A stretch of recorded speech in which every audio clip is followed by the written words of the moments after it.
നിങ്ങൾക്കും ഇതുപോലെ സ്പേസ് കുറഞ്ഞ ഒരു സ്ഥലത്തൂടെ ഒരു വാഹനം ഡ്രൈവ് ചെയ്യാൻ പേടിയാണ്, കൃത്യമായിട്ട് ജഡ്ജ് ചെയ്ത് ഒരാൾ വരുന്ന സമയത്തും, പ്രത്യേകിച്ച് ചെറിയ റോഡും വളവും. ഏറ്റവും കൂടുതൽ ഒരു 90% ആൾക്കാർക്ക് ഇതാണ് പ്രശ്നം. ചെറിയ വഴിയും വളവും, ആൾക്കാർ വന്നാലോ വണ്ടി വന്നാലോ സൈഡ് കൃത്യമായിട്ട് കിട്ടുന്നില്ല. ഇന്ന് ക്ലാസ് നടക്കുന്ന ഈ സ്ഥലത്തിന്റെ പേരെന്താ? നീലേശ്വരം. നീലേശ്വരം. ഏത് ജില്ലയാ? കാസർഗോഡ്. കാസർഗോഡ് ജില്ല നീലേശ്വരം എന്ന് പറഞ്ഞ സ്ഥലത്താണ്. നിങ്ങൾക്കും ഇതുപോലെ വാഹനം ഓടിക്കണമെന്ന് ആഗ്രഹമുണ്ടെങ്കിൽ എന്നെ കോൺടാക്ട് ചെയ്താൽ നിങ്ങൾ കേരളത്തിന്റെ ഏത് ജില്ലയിലായിരുന്നാലും നിങ്ങളുടെ സ്വന്തം വാഹനത്തിൽ വന്ന് ഞാൻ പ്രാക്ടീസ് നൽകുന്നുണ്ട്. ഈ ഒരു ക്ലാസ് നിങ്ങൾ അറ്റൻഡ് ചെയ്ത് കഴിഞ്ഞാൽ വരുന്ന ദിവസം മുതൽ തനിയെ വാഹനം ഓടിക്കുവാനുള്ള ട്രിക്കുകളും ടിപ്സുകളുമാണ് ഞാൻ ഈ ഒരു ക്ലാസ്സിലൂടെ പറഞ്ഞു തരുന്നത്. ഞാൻ ഉറപ്പ് തരുന്നു, ഗ്യാരണ്ടി തരുന്നു, നിങ്ങൾ ഈ ഒരു ക്ലാസ് അറ്റൻഡ് ചെയ്ത് കഴിഞ്ഞാൽ വരുന്ന ദിവസം മുതൽ തനിയെ വാഹനം ഓടിച്ചിരിക്കും.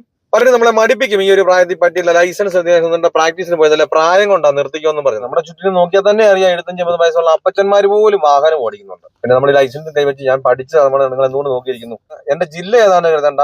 പലരും ഇപ്പോഴും വിളിച്ചു ചോദിക്കുക എന്റെ ജില്ല. നിങ്ങൾ കാസർഗോഡ് മുതൽ അങ്ങേയറ്റമായ തിരുവനന്തപുരം വരെയുള്ള കേരളത്തിന്റെ ഇടയിലുള്ള ഏത് ജില്ലയിലായിരുന്നാലും, ഇപ്പൊ ഇത് കാസർഗോഡ് ജില്ലയല്ലേ, ഏത് ജില്ലയിലായിരുന്നാലും നിങ്ങളുടെ സ്വന്തം വാഹനത്തിൽ വന്ന് ഞാൻ പ്രാക്ടീസ് നടത്തുമ്പോൾ നിങ്ങൾക്ക് ആഗ്രഹം ഉണ്ടെങ്കിൽ എന്നെ കോൺടാക്ട്